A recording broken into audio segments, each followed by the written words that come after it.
importância histórica, a não ser negativamente para o regime climático, mas, ao contrário, enxergo a descarbonização ocorrendo e sou otimista em relação a ela. Não sei se tanto achar que 2025 carro a combustão vai ser, não vai ser competitivo.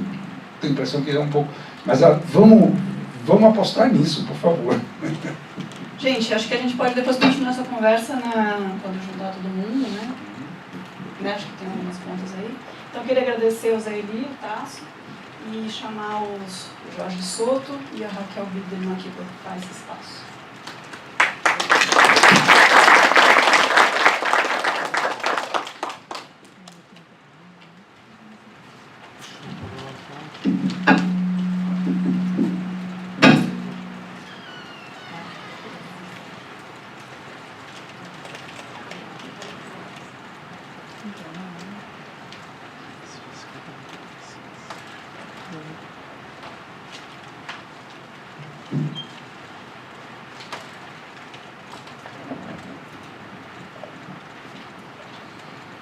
Eu queria começar aqui pelo Jorge, e queria que ele contasse um pouco para a gente da experiência, né, de uma empresa privada, né, a Braskem, que aderiu a 2 iniciativas voltadas à economia de baixo carbono. Eu peguei essas informações do website.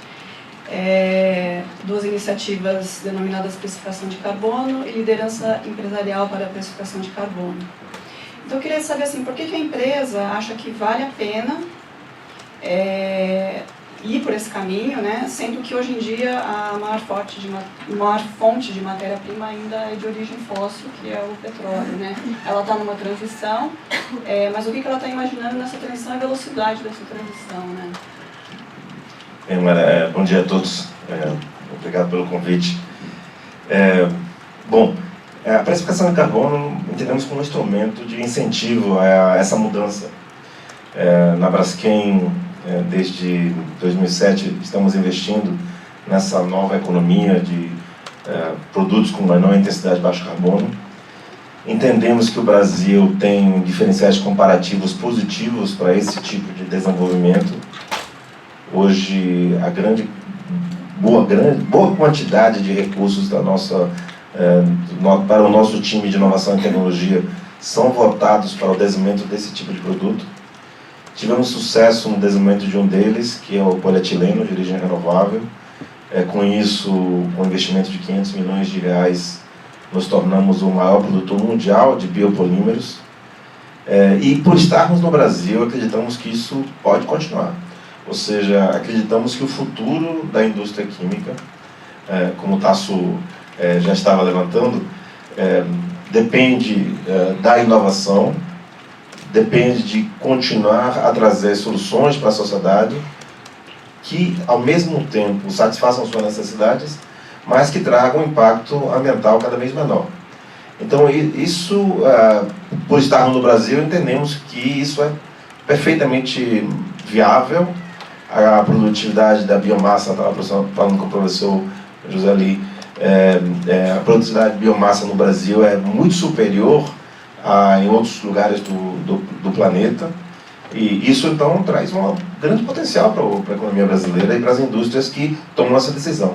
Então, quando você tiver um preço no carbono, ou um custo associado ao todo o ciclo de vida da satisfação daquela necessidade, aqueles produtores e aqueles produtos que tiverem menor intensidade terão uma vantagem comparativa em relação àqueles que não têm. Então, por esse simples motivo, acreditamos que vale a pena aderir a esse tipo de iniciativa. Agora, Jorge, qual que é a projeção para substituição? Vocês têm algum cenário traçado, sei lá, para a próxima década, alguma coisa assim, em que uma matéria-prima de origem fóssil deve dar lugar a uma matéria-prima renovável? A Braskem já fez algum cenário sobre isso? Nós temos um objetivo, né, de nos mantermos como líder global no assunto. Muito difícil fazer projeções desse tipo, porque o mundo está mudando muito, né? Assim, a viabilidade econômica ainda é muito relevante para o comprador, ou seja, aliás, todos nós aqui, consumidores, Às vezes, nós, no chapéu do consumidor, olhamos para o custo, no chapéu do cidadão, olhamos para os impactos. Mas, às vezes, chapéus não se combinam. Infelizmente, nem todos têm essa vontade de pagar até um pouquinho mais por um preço, por um produto que tem um impacto ambiental menor. Então, enquanto isso não acontece, é muito difícil fazer projeções. Então, o instrumento de precificação ajuda a motivar essa mudança por parte das empresas, porque no preço que cada um vai pagar, o custo do carbono vai estar lá. Então, automaticamente, a sua decisão base-preço está considerando carbono. Então, entendemos que assim, queremos nos manter como maiores produtores mundiais, mas é difícil antecipar quando vai haver uma virada completa, como o Tasso estava imaginando para algumas coisas de energia. Há projeções de algumas empresas de consultoria, mas assim, o número não chega a unidade de percentual até 2030. Ainda estamos nesse nível. Mas a competitividade, vocês acreditam que a empresa ela vai ficar mais competitiva? Com base em que vocês acreditam nisso? A nossa estratégia de competitividade não se atrela apenas à questão de bios, de fontes renováveis. A nossa estratégia de competitividade é também baseada em diversificação de matérias-primas. Então, estamos com um grande investimento para partir no México, base gás, ou seja, não é renovável, porém é o fóssil mais limpo que pode existir e em um país que conseguimos uma boa negociação de preço de matéria-prima. Então, estamos junto com a diversificação de matéria-prima, a internacionalização da Braskem, e graças a esse ganho de competitividade e uma visão, digamos assim, de futuro, de que o renovável terá um espaço importante no mundo, esses novos investimentos também sendo utilizados para financiar os futuros investimentos da Braskem. Ou seja, não, é uma transição. Não é graças ao renovável que estamos ficando mais competitivos. É graças ao renovável que estamos segurando a perpetuidade da urbanização. Mas a competição de hoje é com base fóssil, infelizmente. Essa é a realidade do mundo de hoje. A competição ainda é com base fóssil. Ok, Raquel. Bom, como que você acha que a crise econômica hoje, a recessão que a gente está vivendo no Brasil afeta a inovação na economia de baixo carbono e as iniciativas, não só no setor empresarial, mas no setor público também, né? A questão das cidades, o quanto que essa dificuldade traz entraves, porque traz muito uma visão de curto prazo, né? De você ter que resolver problemas para amanhã, né? Em vez de pensar numa estratégia de longo prazo. Primeiro, obrigada pelo convite, Amália. Para mim é um prazer estar aqui junto com vocês no Glória na Sala, página 22, que eu sou muito fã, admiradora do seu trabalho há muito tempo. A recessão certamente deve impactar, não tem dúvida disso, e principalmente no que depende de recursos públicos, né? A gente ainda tem alguma parte de inovação que depende de investimento público, e a gente está vivendo uma revolução aí nas contas públicas. Espero que para o bem, espero que de uma vez por todas a gente consiga pôr ordem na casa, mas isso só a história vai nos dizer se vai ser possível. Eu acho que do ponto de vista dos investidores de impacto, não deve influenciar porque já estão com outro olhar, olhando lá na frente, e para investidores que já percebem, privados principalmente, que já percebem a mudança de rumo, também não deve impactar, porque a gente está vivendo essa revolução tecnológica e energética agora, a gente está no auge dela. Acho que a história vai mostrar que esse vai ser um dos momentos marcantes na história da humanidade. Quando a gente olhar para trás, aqueles que fizerem a adequação dessa economia, dessas políticas públicas, nessa virada agora, vão realmente se destacar. Não é à toa que empresas estão investindo em inovação, porque estão pensando em perpetuidade, né? Aqueles governos e investidores que estiverem pensando na perpetuidade, na sua competitividade de longo prazo, vão fazer essa mudança agora. Mas, de fato, a gente fica impactado mesmo pela recessão, é inevitável. Eu queria só pôr uma luz e falar um pouco dos investidores de impacto. Claro que são uma franja, ainda não é relevante para fazer a virada da economia, mas eles estão acenando aí como aceleradores desse novo modelo econômico. E estão acreditando em vários elementos, né, da sustentabilidade. E a gente tem casos no Brasil, casos no mundo que se destacam. e vão ser provavelmente o modelo daqui para frente. Se a gente não perceber isso rapidamente, a gente pode perder esse bonde. Eu acho que organizações como o BNDES precisam rapidamente se atualizar e renovar o seu perfil de investimento. Prestar o exemplo de um erro, de um equívoco, eu acho que o Brasil cometeu em termos de visão de longo prazo. Apostou muito na economia do alto carbono, na economia do fóssil. E hoje a gente vê grandes grupos econômicos e grandes investidores divesting, né, mudando o seu perfil de investimento do fóssil para as novas energias. Então a gente está em plena mudança. Quem perceber isso agora, acho que vai colher bons frutos em algum tempo. Vocês diriam que a economia verde ela é mais resiliente? Ela acaba conseguindo enfrentar os períodos de crise com mais resiliência? Está para ser testado, né? Acho que a humanidade ainda não acordou para isso, mas eu acho que o momento é agora, a gente não está com muita opção. Exemplo na agricultura, o Brasil é um grande celeiro do mundo, com tendência a se tornar ainda mais importante em termos de abastecimento de alimentos para o planeta, altamente impactado pelas mudanças climáticas.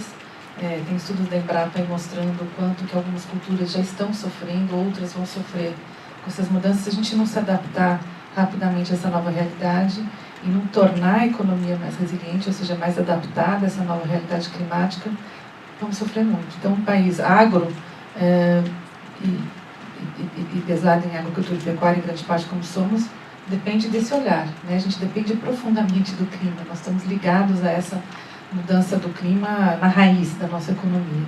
Então, vai ser fundamental, eu acho que isso aconteça. A gente tem, acho que a boa notícia é que o Brasil tem muitos estudos, tem competência, em vários centros acadêmicos, na própria Embrapa, já estão adaptando sementes para serem, enfim, resistirem à seca, já existem várias soluções. Isso precisa ser acelerado. Acho que a gente tem que apertar o botão do acelerador. Acho que o tempo é muito curto agora, como o Zé estava falando. A gente perdeu muito tempo nas discussões internacionais, na COP. Eu gosto de usar sempre citar uma fala do diretor-geral do PNUMA, o Rahim Steiner. Ele fala que a Convenção do Clima, assim como outras convenções internacionais, são aceleradores. Ela não vai resolver os problemas. Quem tem a ilusão de que um tratado internacional pode dar conta do tamanho desse desafio, está muito enganado.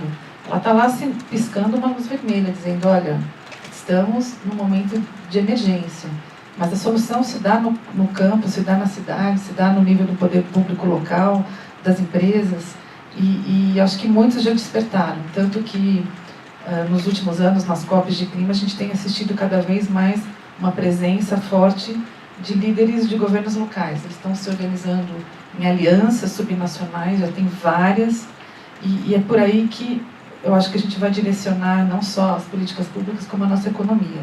A solução vai vir de baixo para cima para tornar a nossa sociedade mais resiliente, ou seja, mais apta a viver nesse mundo em mudança do clima. Concordo com isso, Jorge. Você acha também que essa solução ela pode vir muito do local, das iniciativas, né, não tão top-down, né, mas iniciativas que venham de baixo, que venham das alianças empresariais, do diálogo entre empresas e cidades? É impossível hoje pensar em qualquer solução que não seja multiparticipantes, né? Todo mundo tem que participar, ainda mais com a complexidade de um problema como o que estamos enfrentando. Eu acho que a resiliência sim virá de investimento de cada um, mas também de muita coordenação. Aí eu acho que os governos aí, são muito importantes para até incentivarem os que primeiro se movem. Eu te diria que assim, nós adoraríamos ter condições e ter mercado para investir em mais 10 plantas de polímeros renováveis. Mas o mercado não tem incentivo para isso sozinho. Então é necessário alguém se mover para que haja incentivo nesse sentido. Ou, em paralelo, continuar investindo em inovação e tecnologia para que ele, mesmo sem esse incentivo, se torne competitivo. Então nós temos que fazer várias coisas. Eu acho que a resiliência virá, assim, de participação ampla, de engajamento de todos, do governo, de ajudar a orquestrar esse processo.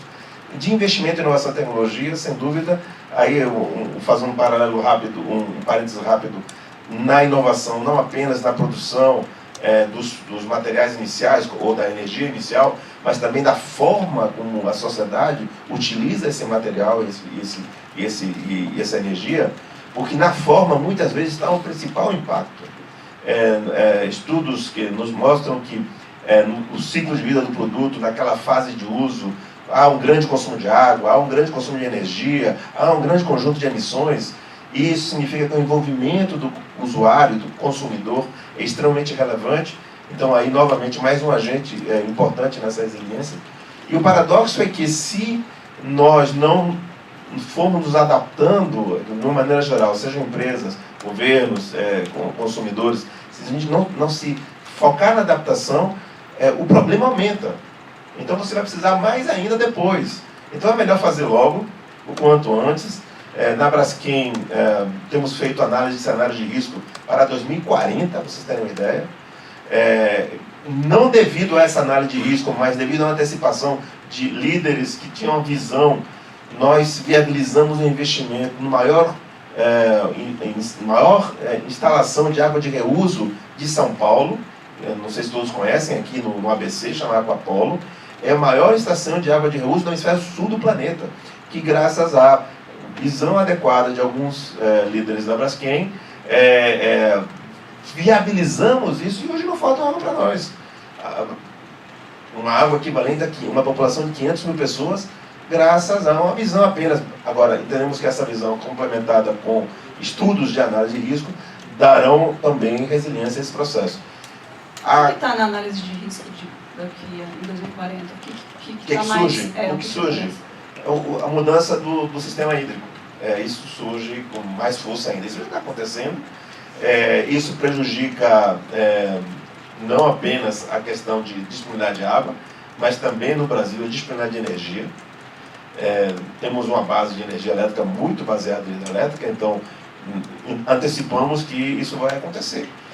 E para isso vamos tomar, e estamos tomando, como eu comentei, medidas de mitigação desse risco. Mas assim, eu acho que o lado resiliência é um lado tipo gestão de risco reativa. Eu acho que eu gosto muito de falar do assunto com base na oportunidade que esse movimento empresarial do Brasil, e o movimento do governo também, prove, e da sociedade organizada, para utilizar esta situação para alavancar um novo patamar de desenvolvimento deste país. Acho que tem uma agenda positiva aqui para o Brasil. Tem uma agenda positiva, é só nós trabalharmos nesse sentido. Como o Tasso comentou, acho que uma boa parte do empresariado já viu que há uma agenda positiva também. Então, se há agenda positiva, vamos trabalhar pró disso. E aí virão oportunidades de negócio, virá a retomada do crescimento do país. É isso que precisamos. Né? Eu queria que vocês analisassem um pouco assim, em que grau de amadurecimento está a discussão da sustentabilidade no Brasil. Eu tenho assim, um pouco uma sensação, quando a gente começou, e o GBSS começou, e a revista começou, era uma grande notícia, né? A gente, assim, para mim apareceu como uma grande novidade, uma nova visão, o Zé fala de novo valor, né? Para mim era o grande furo de reportagem, era a sustentabilidade, tanto é que eu acabei vindo para isso. Né? Hoje a gente está num momento de... Às vezes eu tenho a impressão assim, que um pouco do glamour também passou, né? Essa grande novidade, essa grande espuma que se fez em torno disso, o que tem um lado muito bom.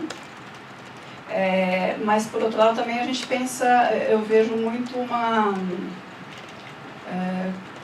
como se tivesse virado um assunto comum, que é muito falado, a palavra se desgasta, você já não sabe mais exatamente o que está vindo como uma notícia, ou se aquilo entrou no business as usual, quer dizer, o que deveria combater o business as usual entrou numa rotina que não traz tanta discussão, né? Então, eu queria assim, que, Raquel, você avaliasse um pouco que grau que a gente está nesse amadurecimento, se isso é sinal de que a gente está mais maduro, sinal de que a gente continua levando as coisas de um jeito como levava antes, só que com um pouquinho de inovação, com um pouquinho de... mas não nessa velocidade necessária do tal do transatlântico que o Tasso falou, né? É isso. Obrigada, Marla, pela pergunta realmente super provocativa. Eu tenho essa sensação também, que a gente vive um momento de quase que de depuração, né? Uma acomodação, de que esse entendimento ele é válido, ele é fundamental, mas de fato traduzir investimento público e privado na mudança, a gente não está vendo acontecer no volume que é necessário, pela questão da segurança hídrica, do clima, segurança alimentar, o que for. E acho que também em função disso, a gente esteja vivendo também um momento, talvez eu esteja vendo isso muito forte na minha organização, então estou com esse olhar para o mundo, de tentar colocar na linguagem da economia. Porque assim, enquanto a gente não falar o economês da sustentabilidade, o Zé Lee já fala isso há muito tempo, mas ele é um pioneiro, enquanto não entrar no mainstream mesmo, na linguagem do mainstream, como custo ou como oportunidade, a gente não consegue virar, porque a gente vive num sistema capitalista e a gente precisa dos elementos do capitalismo associados, né?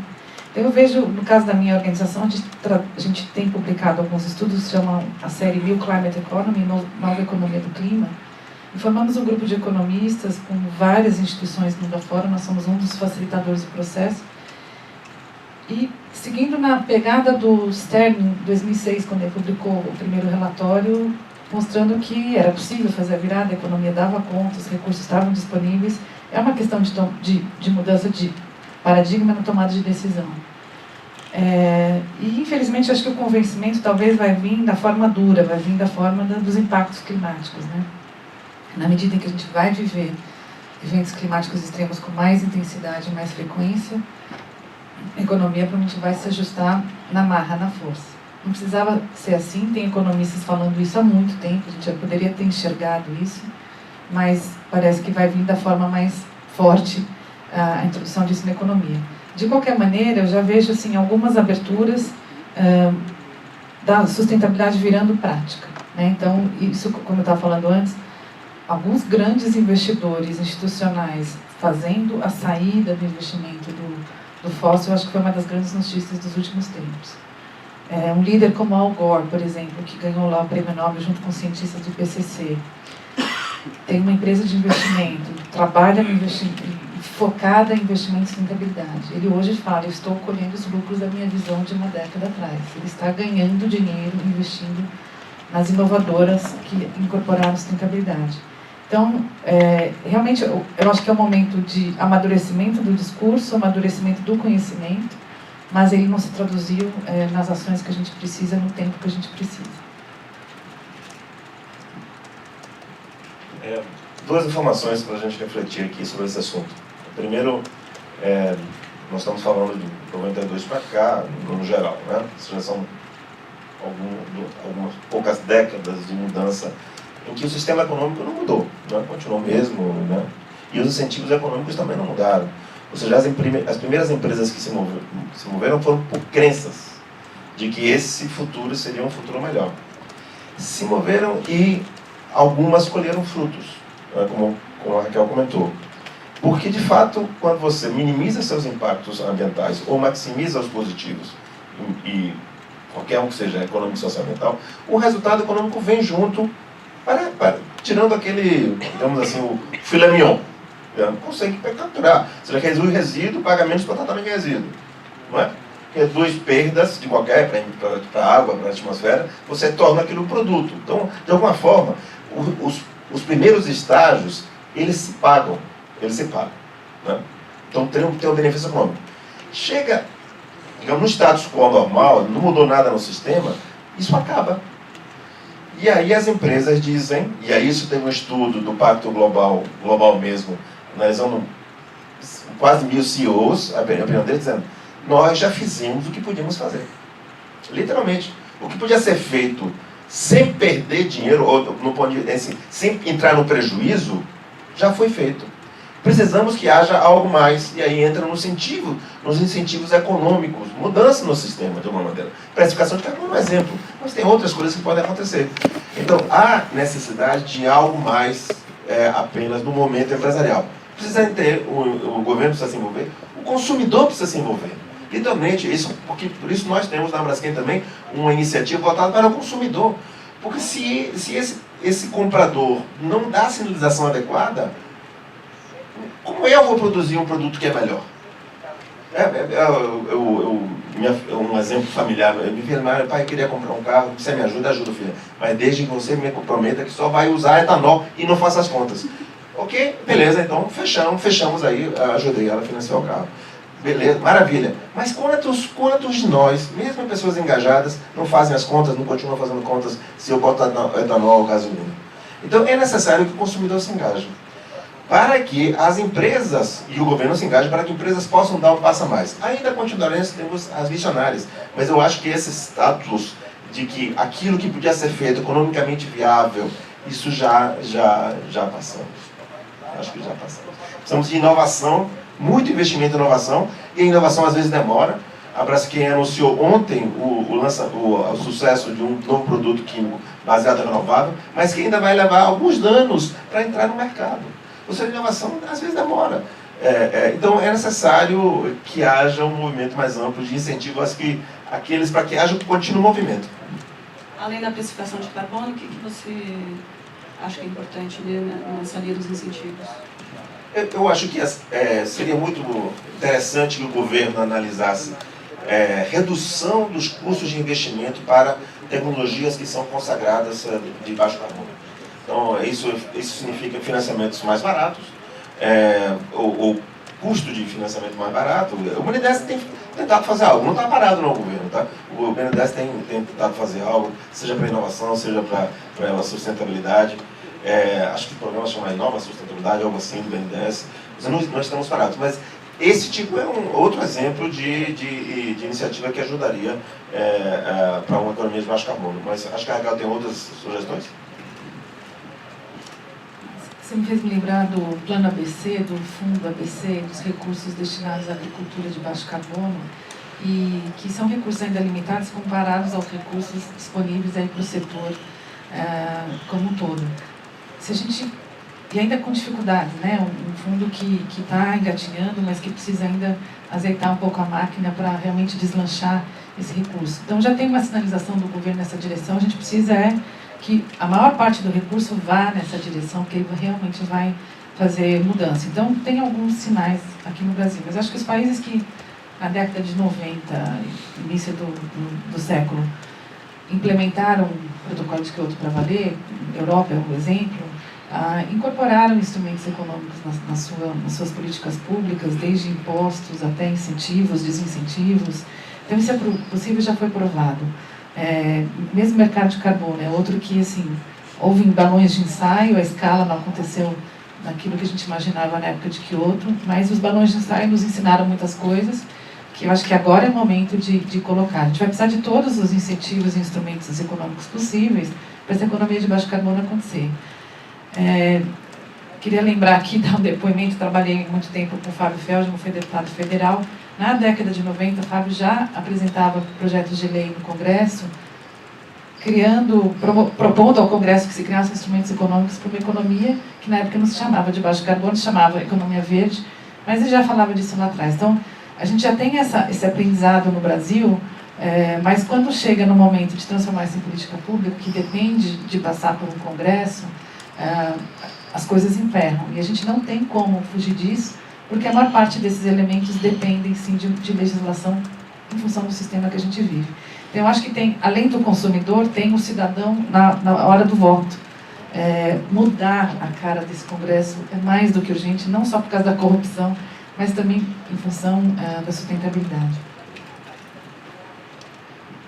Tem também instrumentos que podemos não chamar de econômicos. Eu acho que o poder de compra do Estado pode ser um grande alavancador desse movimento. Existem formas de identificar entre produtos o que seria mais sustentável, e o governo poderia então incentivar nos com sua capacidade de compra aí por aqueles produtos mais sustentáveis. Não é tão simples, porque às vezes a gente acaba decidindo entre um e outro muito por paradigmas, né? E é melhor estudar o assunto mesmo. Mas eu acho que é uma forma também de incentivar o crescente mercado para esse tipo de produto. E outros são os labels, né? Ou seja, os selos. É meio complexo falar em selos, já que existem tantos, mas de qualquer forma, eu estive na Coreia do Sul e vi entre uma cerveja e um vinho, um quanto emitia por aquela garrafinha e o outro quanto emitia por aquela garrafinha. E estava lá escrito, tantos gramas de CO2. Então, se eu tenho essa informação naquele momento, se posso tomar um ou outro, eu posso escolher, pronto, eu vou tomar esse. Essa alternativa na mão do consumidor pode também alavancar esse movimento. Então, eu acho que há também instrumentos não econômicos que podem ajudar. Legal, pessoal, são 11 horas, é o horário que a gente tinha combinado no nosso coffee break, então a gente tem uma meia hora aí e voltamos às 11h30. Okay. É verdade. Vamos lá. Claro. É mais um convite, porque o meu novo livro, que é sobre desenvolvimento sustentável, tem um exemplar aqui na minha mão. Esse novo livro ele vai ser lançado no dia 10, uma conversa com dois economistas, o Eduardo Janetti e o Marcos Lisboa. E nós vamos fazer isso na Sala Crisantempo, que é na Vila Madalena. Enfim, detalhes sobre isso é fácil porque os convites já estão sendo feitos, a editora comandando, etc.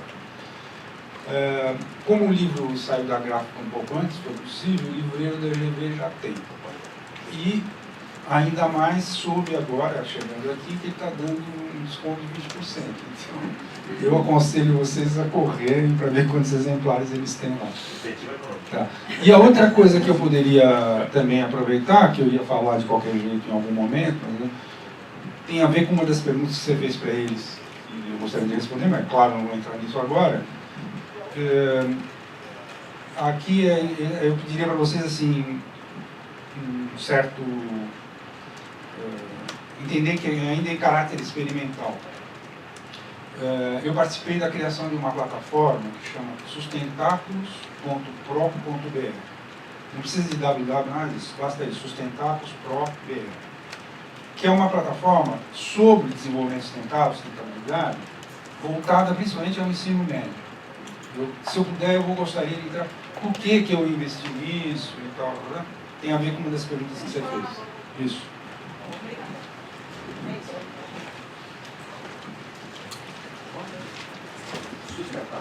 Sustentáculos. Só para falar uma coisa. Nós temos esse trabalho que eu comentei,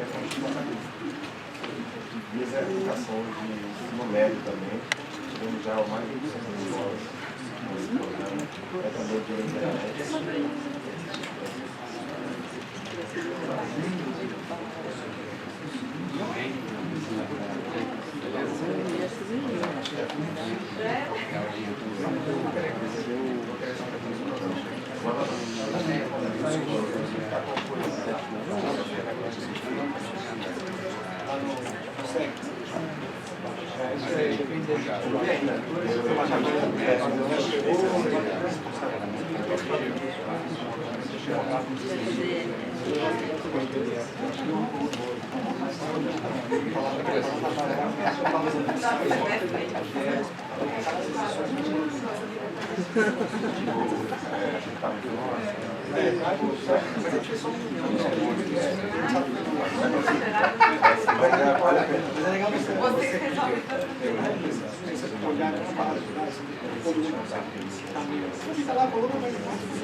Não é por unidade de peso ou de massa, por exemplo, você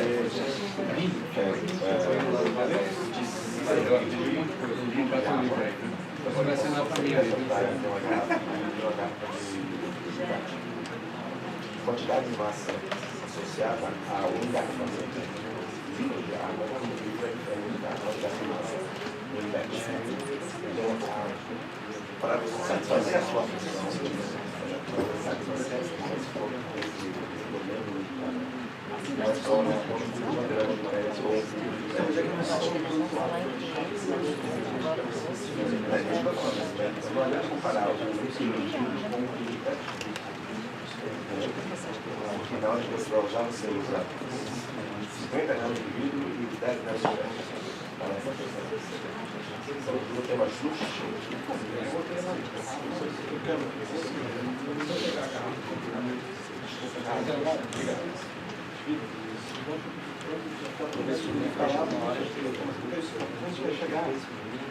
Faz por quantidade e depois você tem Isso, tem que traduzir para funcionar, porque não dura a operação adequada para a função. Mas aí, dá uma olhada lá. Eu vou dar uma olhada. Porque você pode dar uma isso aqui na fonte onde você fez aí. Isso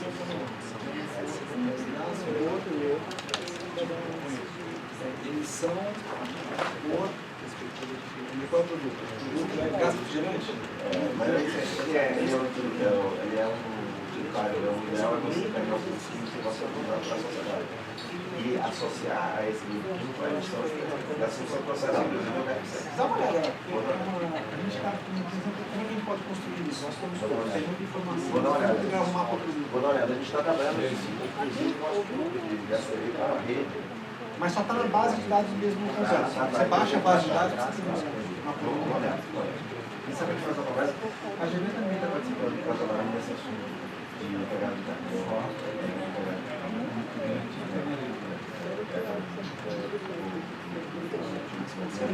Aliás, o SEG-F como é que a gente consegue? Uns bonitinhos, já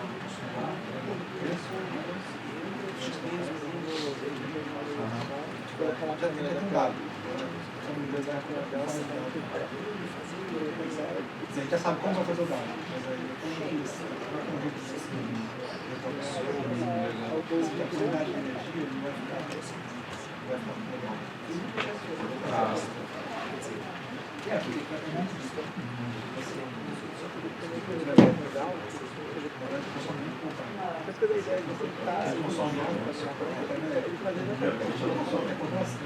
Deixa passar.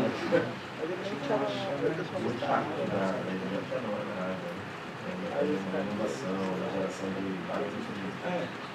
assim, mas a água em si ela consome.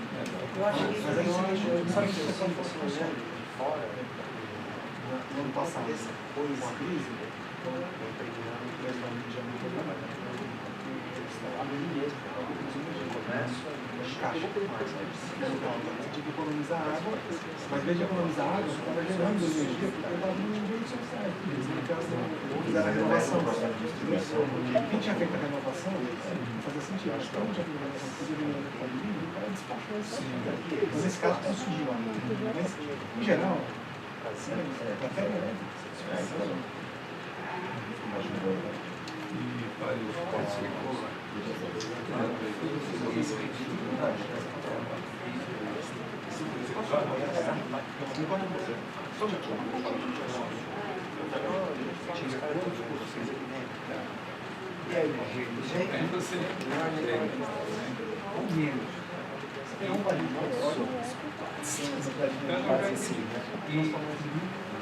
se você gerar algum combustível via usina elétrica, até chegar no combustível, você tem 20%. a eficiência muito maior. Eu sempre porque se eu deixo se eu tiro energia elétrica da tomada, alguém está gerando combustível sujo. Mas eu estou vendo agora que é uma questão de eficiência. Né?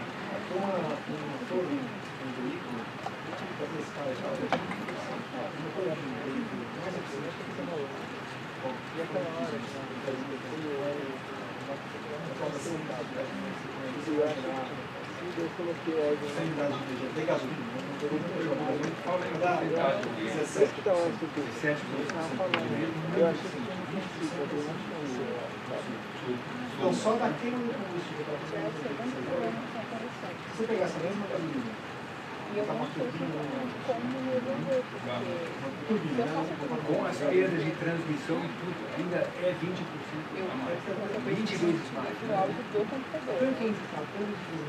Não necessariamente pode ser um áudio você gera a mesma quantidade de combustível, uma turbina, uma caminhão, uma turbina,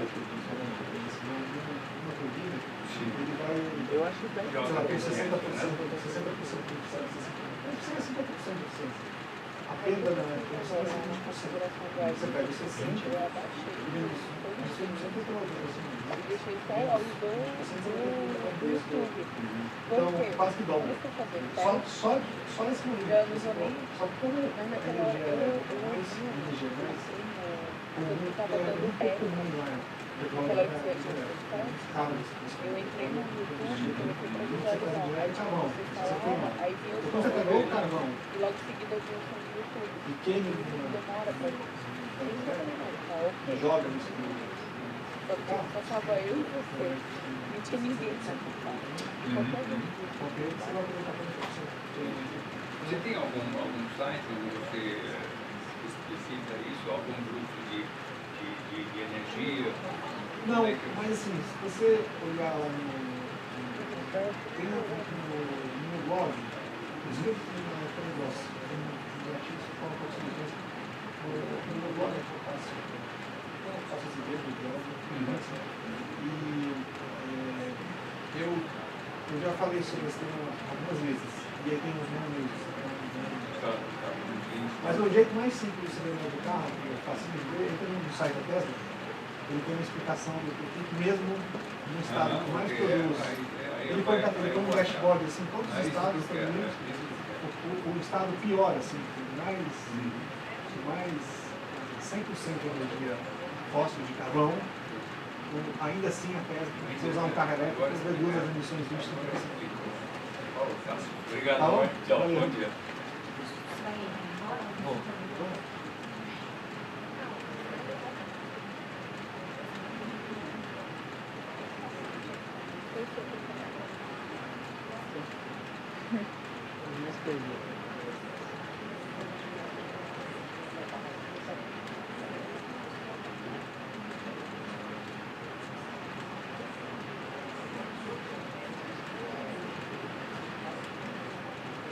Fio, cabo, placas.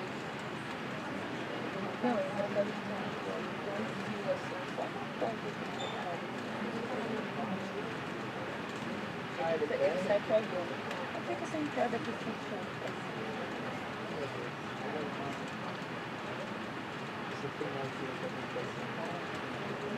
Eu só foi irritado, ele saiu fuçando tudo. Eu já acho que eu peguei a função errada.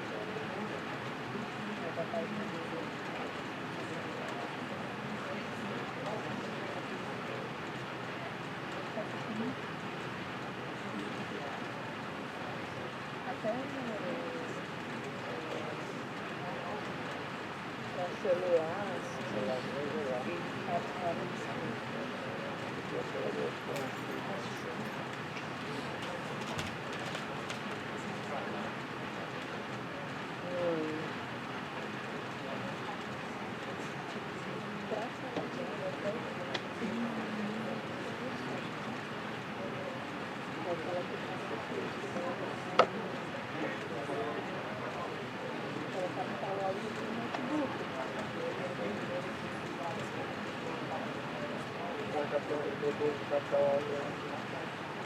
O áudio estava assim, a voz dela. porque da última vez que eu estava na tela, não estava já Tem que captar o áudio da câmera, porque o áudio dela é HD. O áudio dela não faz total. Ela está captando. Eu vi aqui escutando você trabalhando.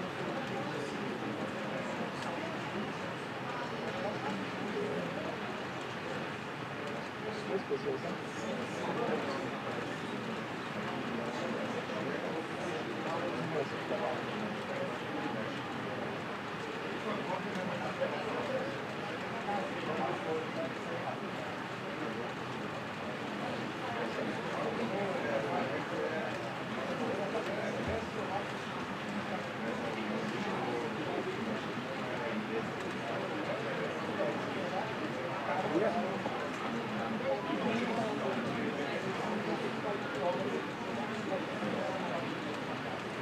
gravação vai começar.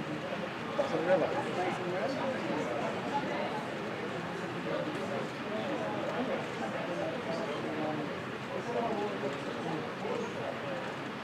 Eu posso colocar no meu...